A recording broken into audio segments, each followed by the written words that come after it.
Le trailer commence avec l'arrivée de l'Empire sur la planète vallonnée que l'on a pu voir dans le premier trailer. Et on peut noter l'aspect réaliste et humain qu'avait très bien travaillé Rogue One et qui revient ici avec une contre-plongée à taille humaine sur un Star Destroyer impérial. Et ça c'est toujours plaisant à voir. On poursuit avec le jeune homme qui me semble être Andor, qui regarde une carrière abandonnée. Puis on le voit entrer dans un conduit qui a tout l'aspect d'un conduit impérial. On continue avec le garçon qui entre dans une base de l'Empire qu'il n'aurait sans doute pas dû découvrir. On peut d'ailleurs observer un cadavre, et juste après, une salle qui me semble être dédiée aux scientifiques, au vu des différentes installations, comme ces choses rondes, avec une sorte de poignée qui ressemble fortement au conteneur de cristaux Kyber que l'on a vu dans Rogue One. On revient un peu en arrière dans le trailer pour admirer le Sénat impérial, anciennement Sénat galactique. On remarque que le logo impérial a été ajouté, et au passage, il me semble qu'il n'y a que le grand vizir au centre et non pas l'empereur, ce qui ne m'étonne pas puisque l'empereur Palpatine n'apprécie pas trop le Sénat, puisqu'il y a des sénateurs qui n'ont pas les mêmes opinions que lui, comme par exemple Mon Mothma. On retrouve ensuite Andor, en tenue de soldat impérial, qui s'est sans doute infiltré dans la base impériale sur la planète montagneuse, puisque l'on retrouve la même ambiance que ces plans-là, aperçus un peu plus tard dans la bande-annonce. Nous avons le droit à la scène de rencontre entre Andor et Luthen Rael, qui doit se passer après cette micro-scène. On peut penser que désormais, Cassian Andor pourrait passer aux choses sérieuses et travailler avec Luthen, car ce dernier affirme qu'il a besoin de tous les héros qu'il peut avoir. Puis le trailer continue, et on découvre un défilé de clone troopers sur Ferrix.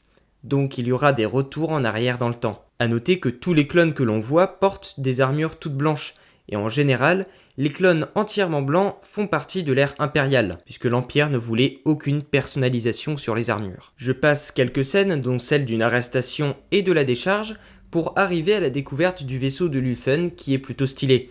Il faut dire que l'on retrouve beaucoup de ressemblances avec le Faucon. D'ailleurs, on peut revoir le vaisseau un peu après qui affronte des TIE Fighters, ainsi qu'un vaisseau très étrange. En fait, c'est un destroyer de classe Arrestor, ou Parafoudre en français. C'est un ancien concept art pour Star Wars, du très connu Colin Cantwell, qui a imaginé la plupart des vaisseaux de la trilogie originale. On a pu voir ce vaisseau dans une scène coupée de Solo. Et j'imagine que vu son apparence, l'Arrestor devrait servir pour les communications longue distance. Nous avons par la suite une scène sur le QG de Saw Gerrera, comme on peut le deviner avec la présence de 2 X-Wing à ses couleurs et de son homme de main. Luthen vient rencontrer Saw Gerrera et celui-ci déclare que ce qui est en train de se passer est une guerre. Nous voyons après des émeutes dans les rues de Ferrix contrôlées par des soldats de l'Empire. Le sergent Linus Mosk fait un rapport à un officier impérial et lui dit qu'il y a de la fomentation, donc en gros des choses néfastes pour eux. Une navette impériale atterrit près de la décharge de Ferrix et l'on peut voir sur la droite une navette cargo de classe Zeta. On entend et on voit Dedra Meero, une impériale qui doit être importante puisqu'elle est toujours escortée par des Death Troopers, qui dit qu'une personne est dans son filet et demande à une femme qui vient juste de se faire arrêter si elle est un poisson ou un voleur. Juste pour m'amuser, je vais faire un petit pronostic sur son grade impérial. On peut voir qu'elle porte 3 carrés bleus sur une rangée unique. Et ce grade, on le retrouve pour l'instant que dans la marine impériale et il est utilisé par certains lieutenants. Mais puisqu'elle ne fait pas partie de la marine impériale mais plutôt d'une autre faction, les grades sont un peu différents. Et j'ai l'impression que tous les membres de cette entité ne portent que des carrés bleus sur une rangée unique. Je vais aussi prendre en compte qu'elle est escortée par des soldats d'élite, ce qui pourrait dire qu'elle a un grade assez élevé. Donc je ne mise pas sur le lieutenant, mais je pense que Dedra Meero est soit capitaine, soit commandante. Bon, ça y est, je ferme la parenthèse. Nous retrouvons Luthen qui accueille Mon Mothma à bras ouverts dans son magasin luxueux sur Coruscant, ce qui prouve que les deux personnages se connaissent et s'apprécient. Un peu plus loin, nous découvrons 2 nouveaux personnages, Tay Kolma et Kleya. On observe ensuite qu'Andor doit semer la panique dans la prison septagonale, vue dans le trailer précédent.